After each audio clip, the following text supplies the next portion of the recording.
اپنے اسٹوڈنٹس کے سامنے آج دوسری غزل لے کے ہم پیش ہیں، اور یہ غزل ہے انشاءاللہ خواہ انشاء کی۔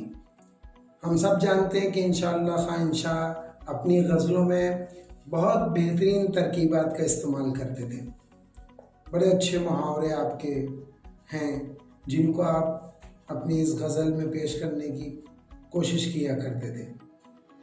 اس غزل کے اندر بھی انہوں نے پرانی روایت یعنی محبوب اور عاشق کا تذکرہ کیا ہے، اور اس کے اندر وہ تمام چیزیں جو پرانی شاعری کی روایت میں موجود ہیں، کلاسیکل غزل میں پائی جاتی ہیں، وہ سب موجود ہیں۔ آپ کہتے ہیں کہ مجھے رونا آتا ہے شمع سحر پر کہ بیچاری اب مستعد ہے سفر پر۔ شاعر کہہ رہا ہے کہ صبح شمع کا سفر، رات بھر شمع جلتی ہے، مجھے گریہ ہے، میں رو رہا ہوں، کس لیے؟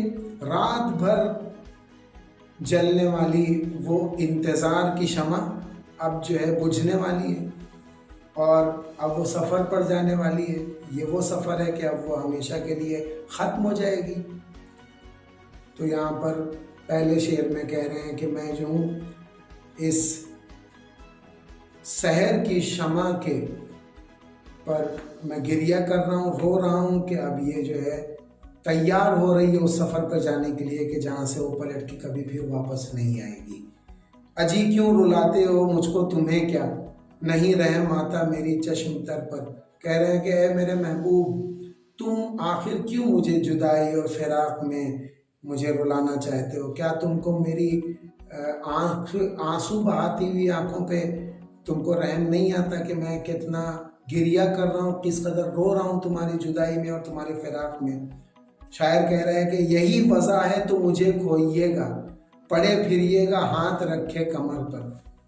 شاعر کہنا چاہ رہا ہے کہ اگر آپ کا اپنے محبوب سے، اپنے عاشق سے اسی طرح کا سلوک ہے تو ایک نہ ایک دن آپ جو ہے اپنی زندگی میں سے مجھے کھو دیجئے گا، میں اس دنیا کو چھوڑ کر چلا جاؤں گا آپ کی زندگی سے، اور پھر اس وقت آپ فکر میں، پریشانی میں اپنے کمر پہ ہاتھ رکھ کے ادھر سے ادھر غم کے عالم میں پھریے گا۔ شاعر یہاں اصل میں ایک محاورے کو پیش کرنا چاہتا ہے کہ جب انسان بہت زیادہ فکر مند ہو جاتا ہے، پریشان ہو جاتا ہے، مایوس ہو جاتا ہے، تو وہ اپنے دونوں ہاتھوں کو کمر پہ رکھ کے پھرتا ہے۔ تو یہاں شاعر نے ایک محاورے کا استعمال کیا ہے۔ شاعر کہہ رہا ہے کہ اجی جی میں ہے اب کہیں بیٹھ رہی ہے، بس ایک باندھ تکیہ کسی رہ گزر پر۔ شاعر کہہ رہا ہے کہ میرے دل میں تو اب یہی آتا ہے کہ بجائے اس کے کہ در بدر بھٹکیں، ادھر ادھر اپنے دل کو لے کے جائیں اور محبوبہ کے سامنے اپنے دل کو پیش کریں، لوگوں کے سامنے، حسیناؤں کے سامنے جا کے اپنی محبت کا اظہار کریں اور ان کو بتائیں کہ ہم کتنا ان سے محبت کرتے ہیں۔ اس سے بہتر ہے کہ کسی ایک سے محبت کر لیں۔ تکیہ کسی رہ گزر پہ کا مطلب ہے کسی ایک در پر، کسی ایک محبوبہ سے، کسی ایک محبت کرنے والے سے محبت کر کے اسی کی محبت میں اپنی بقیہ زندگی کو گزار دے۔ شاعر ایسا کہنے کی کوشش کر رہا ہے۔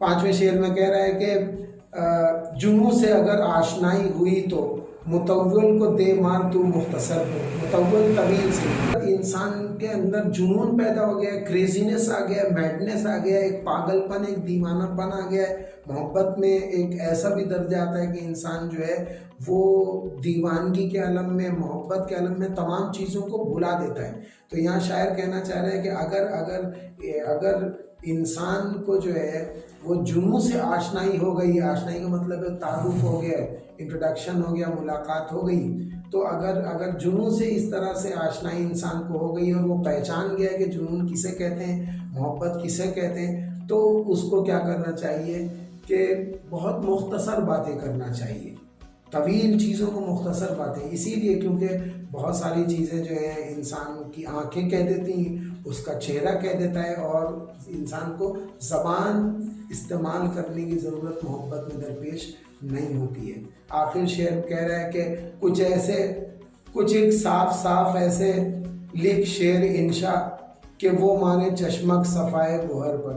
ایسے خوبصورت شعر اے انشا لکھیے کہ جب وہ میرے محبوب کے سامنے جائیں اور میرے محبوب ان بہترین اشعار کو جو موتیوں کی طرح آب رکھتے ہیں ان کے سامنے جائیں تو وہ اس کی چمک کو دیکھ کے متاثر ہو جائیں اور وہ جو ہے ان کی طرف جو ہے متوجہ ہو جائیں اور بار بار تعجب کی نظر سے وہ جو ہے میرے اشعار کو، میری غزل کے اشعاروں کو پڑھیں اور ان کے اوپر جو ہے ان کو تعجب ہو، ان کو جو ہے بار بار، چشمک کا مطلب ہے کہ بار بار وہ پلکیں جھپکا کر وہ دیکھیں کہ کس طرح کے شعر جو ہیں ان کے ایک عاشق نے کہنے کی کوشش کی ہے ان اشعار میں۔ تو یہ غزل تھی ہماری انشاءاللہ خواہ انشاء کی۔ امید ہے کہ غزل آپ کو پسند آئی ہوگی، اور یاد رکھیے کہ جب بھی ایگزامینیشن پوائنٹ آف ویو سے آپ بیٹھیے تو غزل میں جتنی چیزیں صرف پوچھی گئی ہیں، تشریح کا مطلب اس کو بہت زیادہ براڈ کر کے بتانا نہیں ہے، تشریح کا مطلب ہے کہ اس کا مفہوم کیا ہے، شاعر کیا کہنا چاہتا ہے۔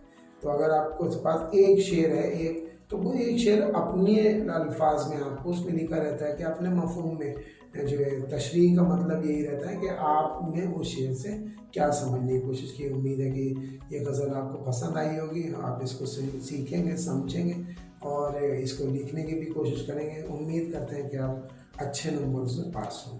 اگلی غزل کے ساتھ آپ کے سامنے پیش ہوں گے، تب تک کے لیے اجازت دیجیے، خدا حافظ۔